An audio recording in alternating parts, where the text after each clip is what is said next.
Hello, everyone, and welcome to Book Experiences with Saf. I am Safia, and I do what we wish everything could be done for us in our lives. I read for you. You don't have to buy the books. I present it. I give you activities and create discussions, and that's how you get to experience the book in a different way. Well, today is another special edition. If you haven't seen our late night dreaming session, check it out. It was recently posted and I watched it again and I was like, wow, that's really good. Tonight we are doing what is called Counting Multiplies Warmth in Heart and Soul. All right. So counting multiplies warmth in heart and soul. And so what this is it's a technique that I experienced, but something I didn't realize I was always doing for a long period of time. If you ever want to check out the experts, Sammy and Spencer of aliveandfree.com, I believe, they are awesome. So what it is that they really have this thing for single women to get their hearts kind of connected and kind of revived to really figure out where they're at. I had that experience with them of talking to the heart. Now, you have to understand, I've done social work, I've done psychology, I've done counseling. I have never heard of anyone literally putting their hand physically at their heart and talking to their heart. And so I did it during this webinar and I was shocked. I was so surprised. I mean, I literally felt like there's a living being on the inside. It's weird in a good way. So I'm doing a twist on that. We have men here. We're not making this into anything girly, but it is important that we are able to connect. And this kind of connection that I'm thinking about is specifically about good memories. Interestingly enough, we are usually slanted to the negative, okay? So if there was a spot on this wall that was green, black, anything, it's almost as if that's the only thing you can zero in on. Everything else just doesn't seem as pleasant, and we just have a way of zeroing in on the negative. So this is a way to train ourselves. And I am telling you, if you do this, you will even sleep better, all right? So today we have with us Alcinda, Rolando, Corey, Chantel, Antonia is coming on later. Tammy gives her greetings, and we are about to begin. And we're going to start with this photo, well, not photo, drawing. This drawing right here is super duper special to me. I'm not sure if you can see it. I don't really want to move it. I can. Should I move it? You want to see it? No, you can see it clearly? Yeah? Okay. So this is special to me because I had what felt like a near-death experience. So the story is I was babysitting a set of twins, sweet, juicy little babies, and I was on my way home. This is about 3 summers ago, and I'm walking home, and it is not H-O-T, it is H-A-A-T. It is hot. It is not hot, it is hot. And I feel like I'm going to be dripping with sweat all over, and I feel icky. And I am walking about, I don't know, 15 blocks in the sun, no shade. And I'm like, oh my gosh, I need to get out of this heat. It is so hot. I get my umbrella out. That That's not something I typically do. I'm not one of those persons that walk with an umbrella in the sun, right? I do that for rain, but I had to do that for this heat. It was really, really hot. On my way, I get to this road. It's in Brooklyn, and it's weird. It has a pedestrian in the middle, but it's with the posts, not posts, the plastic kind of posts, right? 2 lanes of traffic going one way, 2 lanes of traffic going another way, but the road slants and makes a V so that you have another street with traffic. It's just weird. So in order to properly cross that street, I would have to walk about a block and a half up the street so that I can cross one road. I decided I did not want to do that. This girl decided she is crossing, and she's gonna make a little, after she crossed, like you know that game, I'm gonna be revealing my age, Frogger, and you go rip, rip, rip, and you're trying to go across that. Well, I needed to go straight, and then I needed to make a little left and go across. So that is now what I was doing. Now, I'm not stupid. I look left, I look right. All right? No traffic on this side. I cross the street. I reach where all those little plastic dividers are. I look down the road, and all the cars are at a stoplight. And they're like a good 2.5 blocks away. So I step out into the street. All of a sudden, zoom, zoom, zoom, passing me. And I'm like, oh my God. And I'm just like, all of a sudden, I'm in a middle of a street that doesn't really have a platform. All it has are those little things. And I can't squeeze in between them. So I have to be kind of like pressing my body against them. And the cars are not slowing down. I can't go back because all that traffic is there, and that's 2 lanes of traffic. I can't go forward. And so I'm standing with an umbrella, and this thing is like, they're going fast, and all of a sudden I look and I see a delivery truck. And I'm not going to say what kind of person was in that delivery truck, but I saw his face. And this man decided in my mind that he's going to teach me a lesson. I shouldn't be crossing there. So his truck is coming closer to me. Everybody else is kind of like swerving out, you know, trying to come out of the way. He's coming closer towards me, and he is speeding up. And all I could do was call on the Lord and hold my breath, because I didn't know if he was going to hit me. And with the speed that he passed, the wind shook the umbrella, and it felt like wind was hitting me. Pop, pop, pop, pop, pop. I mean, I felt like I was getting beat. And I was just really shaken. And, you know, after that stoplight across the street, I made my exit and I quickly got home. I entered into my house and I dropped that umbrella, ran into my room, fell on my bed, and just started to weep, because I could not imagine that this was happening to me. I couldn't believe that. Oh my God, what if I got hit down? My family wouldn't know. My friends wouldn't know. Nobody knew where I was, you know? And so just all of that was playing over and over and over again in my head.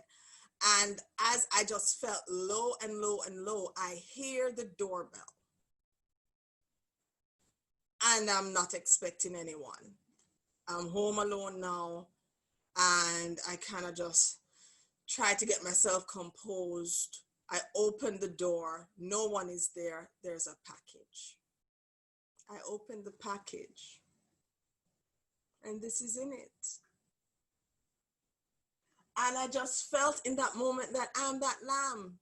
that naughty, naughty lamb that disobeyed, broke the rules, broke the road code, could have gotten hit. And the scar that I see in this hand of Jesus, it just gripped me, and I just felt love wash all over me, and I was just totally taken aback. So this for me represents, a day I thought I really could have lost my life or limb, and I was being taken care of. So it's a yucky story, but it had a good ending. All right. So when I think about something like that, now I want to check. I have one heart under my rib cage here, and I want to check, and I'm like, how do I feel? Yeah, I feel a little bit warmer. I can literally feel a warmthness almost in my stomach area, and I feel warm. It's reminding me that I'm alive, and I'm alive for a reason. So memories like this can help me to say, hey, it's okay. Take a chill pill if you need to. You've gone through worse and you're still here. All right. So that's one of my stories. Anybody else? Let's go. Who's first? I remember one of my earliest memories is when I was in elementary school, and I went to a private elementary school. So they had certain classes and programs there, like we had an arts and crafts class, and there was a woman. Her name was Sarah, and she was kind of a family friend. Her son and I used to go to grade school together when we were really, really young, and that's how I knew her. But she was very artistic, and she loved doing all these things with arts and crafts. And I remember she saw something. She must have saw something in me, because she used to. So one of my early memories, which is a good memory, is she used to encourage me to cultivate this talent that I had, that she saw. So she goes, oh, you see, oh, you should continue to draw, keep drawing, you don't stop. And she just over time, I went to that school for a couple of years, until I went to 7th or 8th grade in the States here. That's junior high school before you go to high school, right? So she was already, I feel like if I didn't have her in my life, I would never have gotten the inspiration or the direction in my life to do what I wanted. Because yes, that was something, she saw something. It took someone else to see that I had this little spark, and then all they had to do was fan the flames a little bit, and then see that, oh, he goes, that's your passion, follow your passion, and continue to go with it. And she encouraged me to find the schools. I didn't know about any schools, all these things. So my memory is of this person named Sarah. Her name was Sarah Yankerberg. So a very, very, very nice woman, very nice family. And without her in my life, I probably wouldn't have pursued my career, what I'm doing now as a graphic artist, or I would never have gone through my schooling. I went to art high school. I majored in art. I got my bachelor's in art in college. So yeah, I mean, a lot of that was just all in that foundation. So that's one of my fond memories. It was never a moment of like uncertainty. It was just something that was just there, that it was very comforting. And yeah, it was also the atmosphere, it was a nice atmosphere. So that was it. Yeah, that's my memory. That's good. All right, let's put our hand on our heart. in that area. I don't know if you're noticing what you're feeling, but like when he started to say, if it wasn't for Sarah, I wouldn't have. And at that point, I could feel my heart starting to beat a little faster.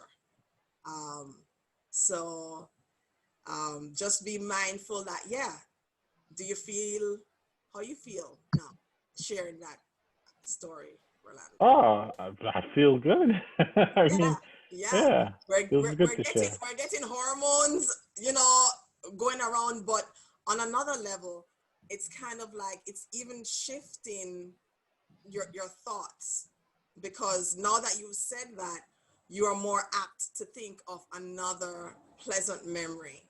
And for those who are listening, it's making us kind of draw and think, oh, who has been like that in my life, you know? So it really is contagious. Thank you so much. Next person, Miss Alcinda, she has unmuted herself. Okay. I want to share about the birth of one of my daughters. In 1999, I got pregnant, and 3 months into my pregnancy, I just started bleeding and all that, and I was told I have to abort the child. And so I was in the doctor's office. That was it. We have a hospital in Jamaica named University, right? So that's where I was. And I was given the paper to be admitted for them to abort the child. But when they gave me the paper and sent me out to the ward, I walked back through the door to my car. And I got in my car. I called my husband, my then husband, and I said, this is the situation. And he was like, so where are you? I said, I'm in my car and I'm driving out. I'm not going in there because I'm not going to do this. You know, he was like, okay, all we gotta need to do is pray and trust God. Right. This continued on for a couple months, and so I did not go for any prenatal during that time because I knew what they would say to abort the child. And after about another month, it stopped, and then I went to my prenatal, and everything was just fine, you know. And my daughter is now 21 years of age in the Ukraine doing veterinary medicine. And, you know, I just always give God thanks for her. I call her the miracle child, you know, and that memory is such an awesome one because, you know, not listening for once to what the medical people think and relying on God, you know, was an awesome experience for me and one that I always share just to show people that God is still in the miracle business. You know what I mean? Awesome. So that's Awesome. my little Oh my memory right goodness. there. That is a big, big memory to have. All right, put your hand on your heart. Oh, yes. Amen. And just kind of check in with yourself. What is it that you're sensing? What is it that you're feeling? Is your heart Right now I'm racing? Is feeling it so much slowing gratitude, you down? know? Yeah. Has your breathing changed, Alcinda? Yes, it has. After telling this? Yes, it has. Yeah. Yeah. Mm-hmm. I Wow. feel like I'm breathing deeper Deep. Yeah. after hearing that. Awesome. Wow. Counting multiplies warmth. All right. Let's continue. That's just 3. Let's see what's going to happen after 5. So I have a really bad memory. If I try to go too far back, like I only remember kind of fragments of things. But one thing that was consistently like a really good memory from my childhood was when I was a kid, we always used to visit my grandma's house in the summer in Washington State. And on my mom's side, we just had my grandma because my grandpa had died like when my mom was younger. And my grandma was like this very strong, definitely like the matriarch of the family, super strong personality, like super fun. Whenever we would get together, we would always play games because she really liked to play games. She would always play solitaire by herself, or if there were other people, she had like a bridge club that she would go play cards and like so whenever we were at her house, we always were playing some kind of game. And I just remember like I just have all these visual memories of what her apartment was like in Washington, because when we were kids, it was always full of all these really cool things, like this little plastic bird that looked like a bluebird, and when you moved it, it made a noise. And she had like binoculars and this old phone with the numbers that rotated, and like I think it's called a Rolodex, the thing that you spin with the index cards with the names on it and stuff. And like I just remember spending time in that house. There's something about kind of like leaving your own home, because even if your house is a great home with good memories, like, you know, there's still family dynamics and stuff. And I feel like whenever we went to my grandma's house, it was like so free and fun, and it was like family time, but in the best way. And everyone was always in a good mood because everyone loved my grandma being around her and stuff. And she always had these like mini Snickers that she kept in the fridge. So if you wanted a mini Snicker, you could always have like a cold one. It's just like, and she had, I don't know, it was just like, so I don't have a specific memory, but I just have all these flashes of those little moments in her apartment and just like all the fun I had as a kid. And like, I miss those summers, man. Like, I hope that if I someday have kids or grandkids that I can like make memories like that again. But it was just a really good time. Whew. All right. Heart check. Huh. I found for me, I grabbed for this pillow, like by the time she was talking about grandma and stuff, I really just wanted to kind of like lay down, lay out. I mean, I'm not there, but I'm there, you know, and as you described every little thing, it was just, so here's a question for you. Having those small candy bars, do you prefer them cold now? Yes. I don't like having a candy bar that's like melting or something, like something about it. If you put it in the fridge, it doesn't get cold. It's just like firm. Yeah. So I still do that. And now you know where it's coming from. Oh, from that good place. Yeah, she's the type of woman that like she had, I don't know what it was about her, but like she influenced everyone in our family's lives. Like she died when I don't even remember how old I was. I might have been 10 or 12, but as a family, like we still do things that we did with her. And like there are parts of her that kind of my brother has taken on, parts of her that I take on. Like we still always play games together as a family. Like my brother's really into games. She was just like this really amazing woman that kind of like lived her life having a lot of fun, which like not a lot of people do. And spending time around her kind of made you remember to like be adventurous and have fun. And like, so yeah, I don't know if it's her. It's probably her that makes me feel fondly about those memories, but it was also just like the place, like her space was just full of fun things, I guess. Oh, that's good. That's good.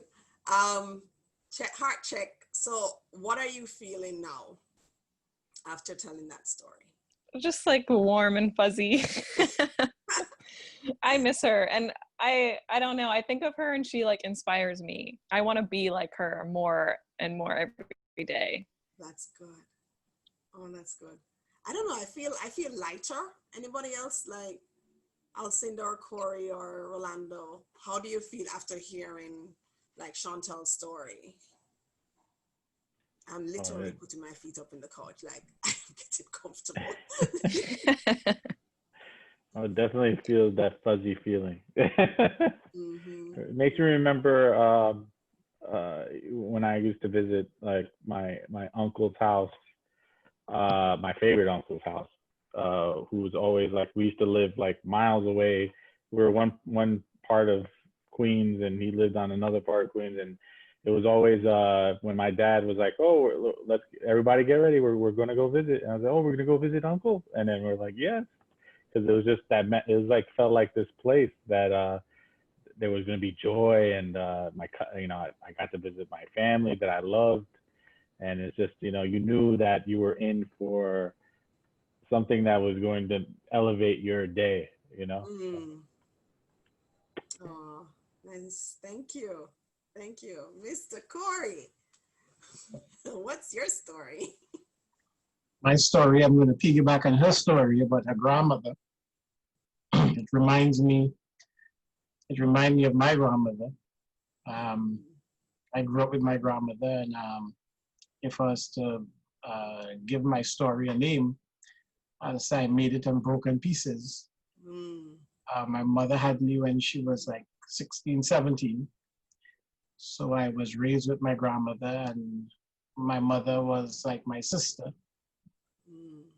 So, you were sort of somewhat left alone to figure life out of your own, and survive on what your grandmother taught you.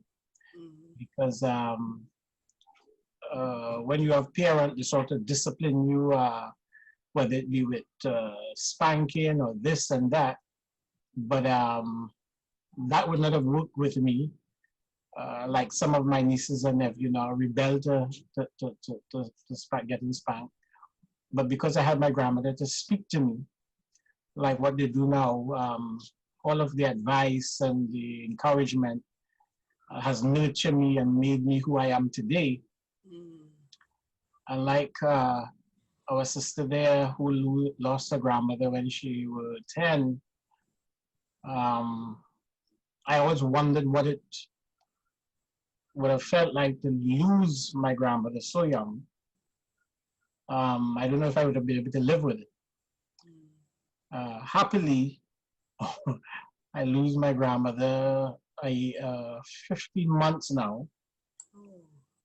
So I had my grandmother way down into my 40s, which was a joy. And I'm also thankful that she was never sick, never, was in the hospital, and died at the age of 98. Last month would have been her 100th birthday. Oh. So I sort of rejoice of the full life I had with her. I'm grateful to her for my upbringing of counsel and discipline, and it made me who I am today. There was some kind of a That's wonderful. Wow. Thank you. And okay, heart check. Wow. Mm. I mean, I had to hold back the tears as I heard I your know, right? response as Corey has. Well, first of all, Corey, how do you feel now after sharing that openly with people you are not very familiar with? Just release and hope it inspire and encourage you how to deal with kids. Mm-hmm. Because kids are a product, adults are a product of what they went through as kids. Yes.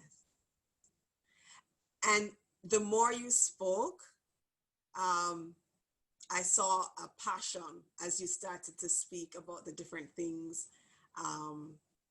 issues in society. As you just tapped on it, I could hear the passion, and it's like this man is coming out, with what is that driving force. So it's wonderful to see. Thank you for sharing that with us. Anybody, how did you feel? What was going on with you as you heard Corey's story? And it kind of reminded me of when I was growing up in our small apartment. It was just the three of us, three of my brothers and two of my parents. But I was thinking about how they would discipline us.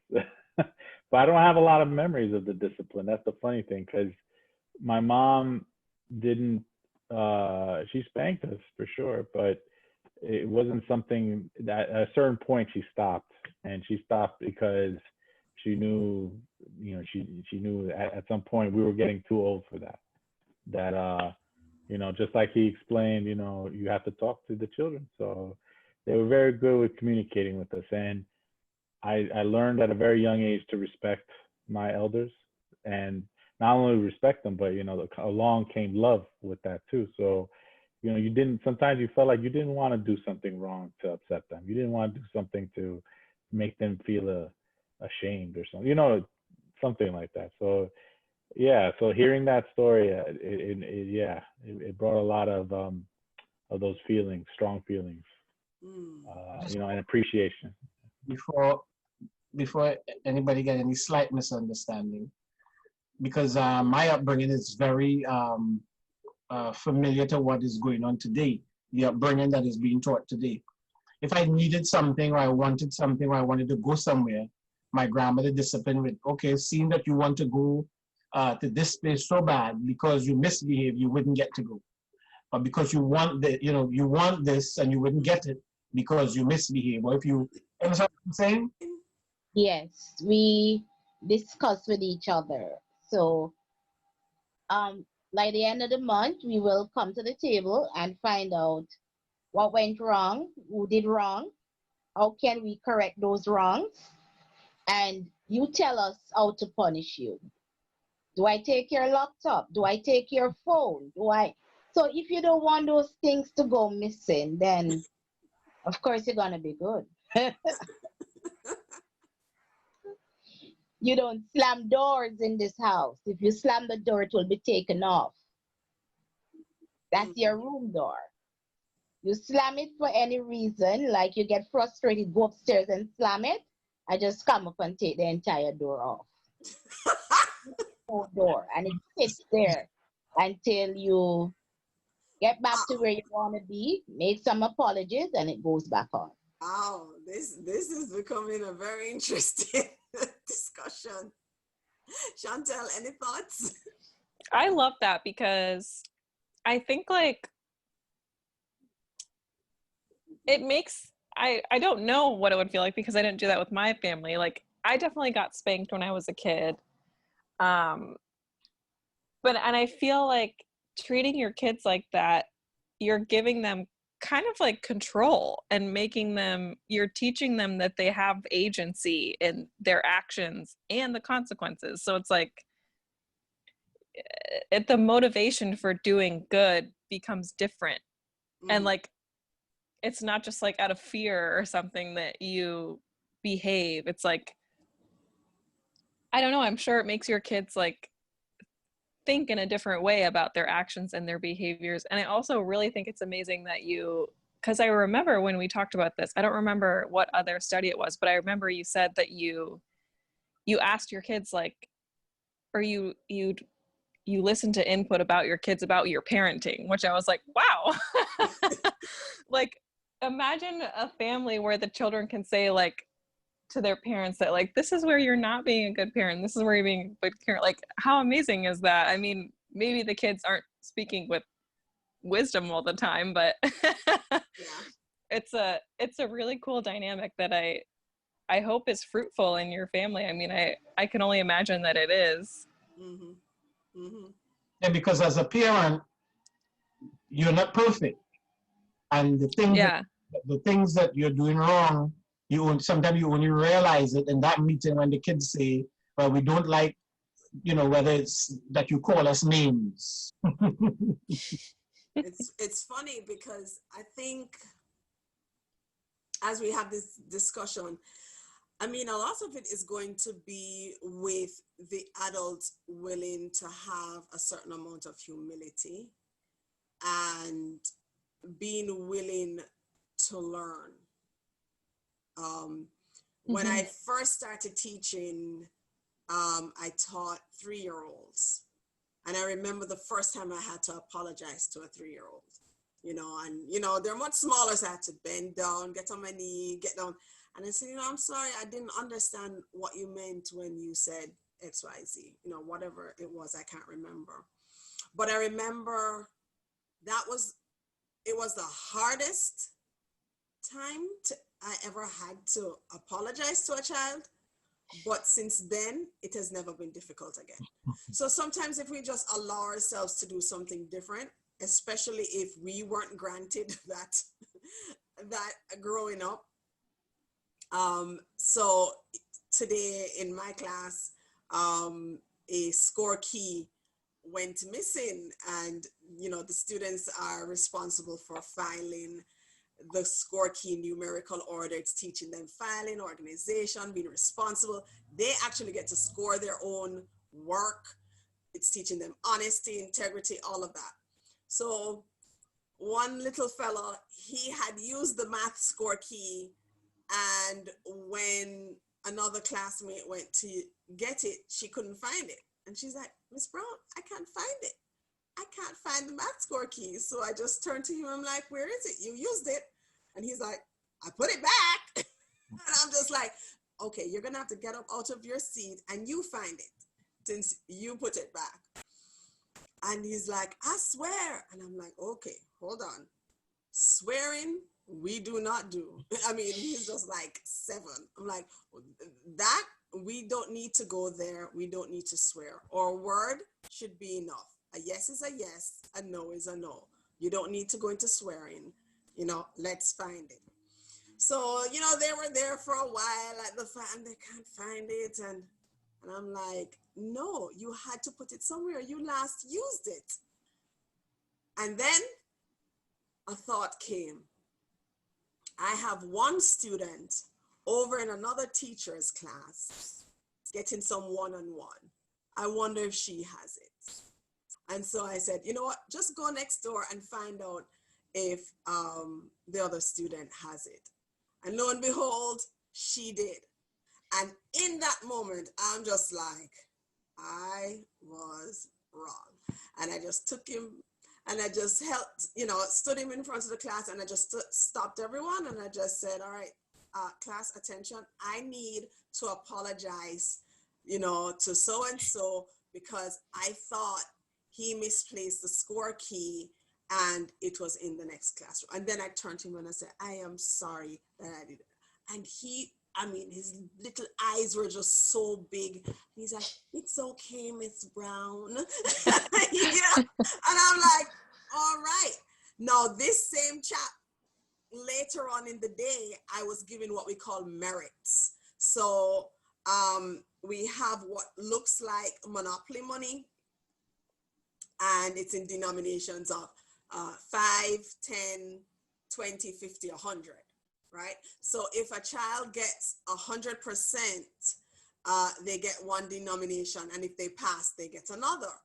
So the 3 of them passed their math test, and I'm here now giving out their money, and I'm like, congratulations, you passed your math test.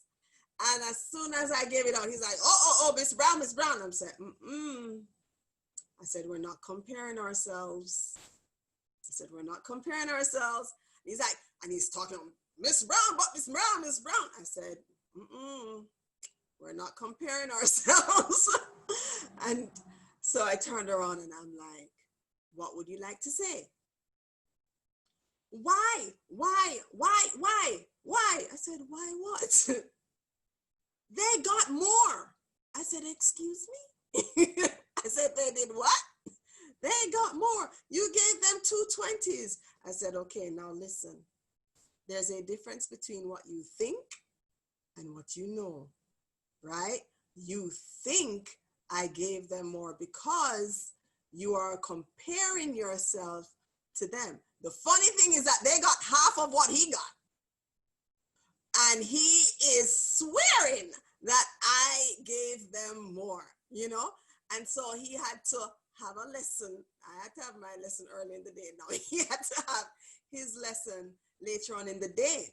And the funny thing is, because of how I handled the situation earlier on, he was like, I'm sorry. And I'm like, all right, it's okay. But if you say a thing like that, because I'm thinking, you're going to go home and tell your parents, that I favor other children over you. And before nobody's going to ask questions, what happened? They're just gonna take what you say as gospel, and then before I know it, I have parents looking at me side-eyed, and I won't know why. All right, so let's do another quick round. Try and remember something funny. Try and remember something funny. It doesn't have to be funny. You don't have to think, ha ha, everybody's gonna be laughing, but try to remember something funny. So we went down a very cozy place, you know, and I definitely felt warmer.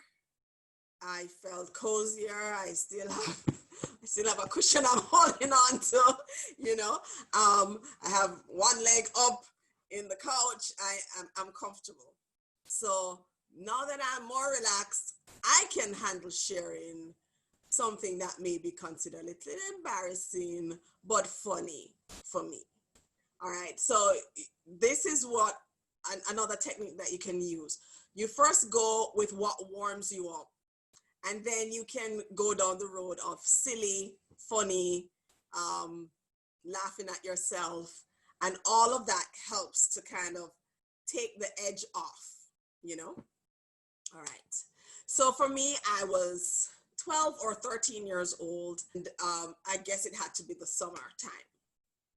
So I went out with my friends, and some of the boys found like a coral reef close by, you know, and there were only about 2 or 3 goggles, you know, and they were like swimming and looking at it like, hey, look at all the fish. And I'm like, I love nature. I'm like, I want to see. So I borrow one of the goggles, and I'm looking, and I'm seeing just, I think it was more like peachy, orange, green, maybe deep blues, like purples on the coral. And I am just taken in by the sight. And then I'm seeing fish that was just like striking yellow and green. And they were little and small and cute and lovely. And in the midst of this, I hear somebody scream out, "Stingray!" And I'm like, what? And they are running. Now, the water is at our rib cage, right? And that's how deep we're in. And so we need to run out. And they are running, and the boys are getting away. And I'm in the back. And I see what looks like a very dark, large shadow off to one side. And I'm like, it's not gonna be me. It's not gonna be me. So I start running, and you know you can't run that well in the water.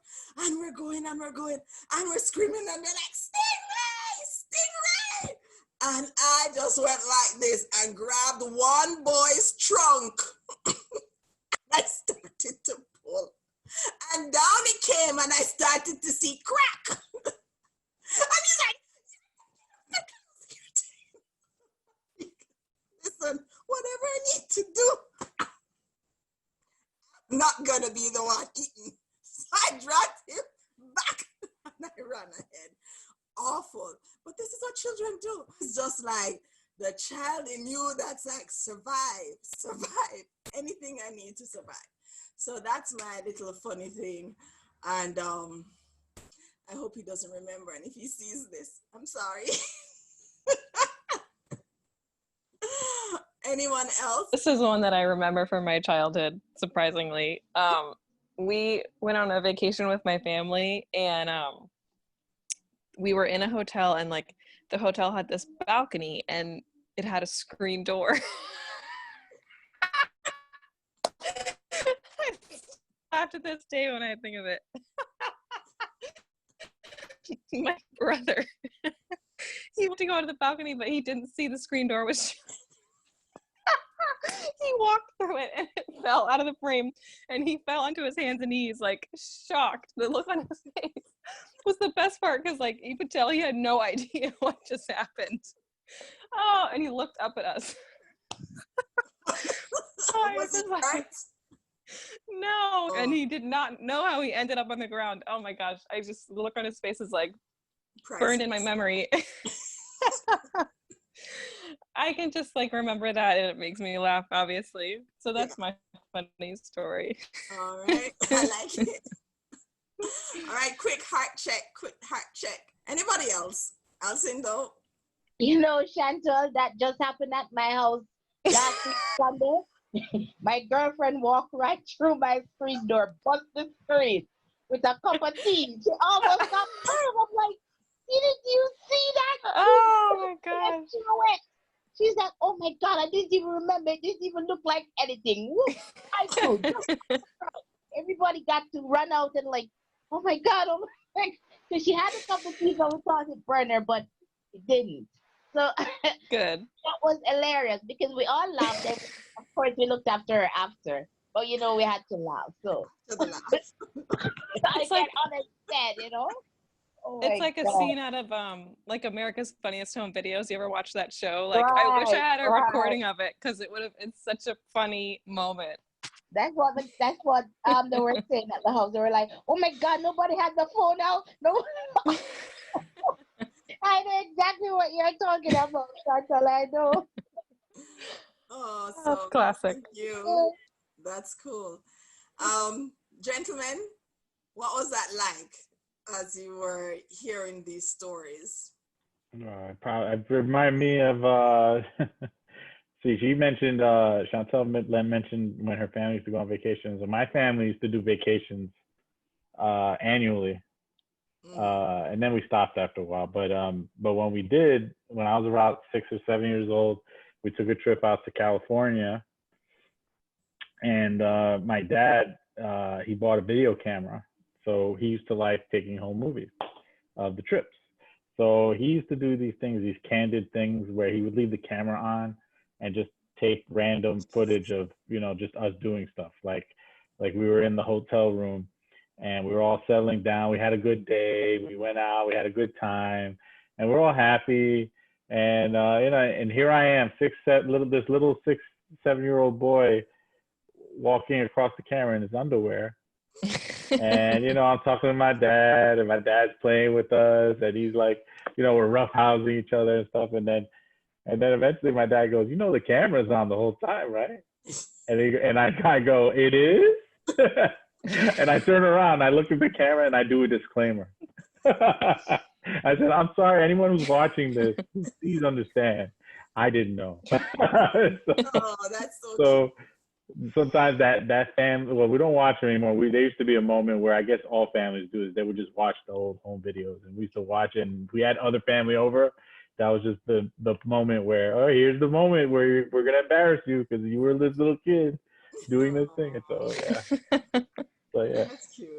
That's cute. Heart check. I could imagine Rolando as a little 6-year-old boy walking around. It's just that thing of, you know, that hidden camera kind of feel. We don't like it today, you know, but that's fun in a loving household. This is just it's a simple thing. We don't have to share any more stories, but it was just to have us go through an experience of kind of like repumping the heart, you know, in a gentle way. Do this with your family, do it with your friends, do it with the ones you love, and you will quickly find yourself forgetting the stress of the day and just being able to relax, feel energized. I mean, I was super tired, and I'm not right now. I mean, blood is rushing through my body and my cheeks feel warm and almost hurting. You know, I almost need some water because I'm smiling so much that my lips are about to stick to my gums. And so this is the thing that we want to do. We want to do this for ourselves, and we want to do this for the people we love. There are easy ways, and you can do it with any stranger. You know, in this day and age, strangers have no problem fussing and cussing. How about taking time to just share a memory and help to make someone's heart get warm? All right, this is our special edition of warming up that heart through counting our blessings or memories. Have a good night, and we'll see you again.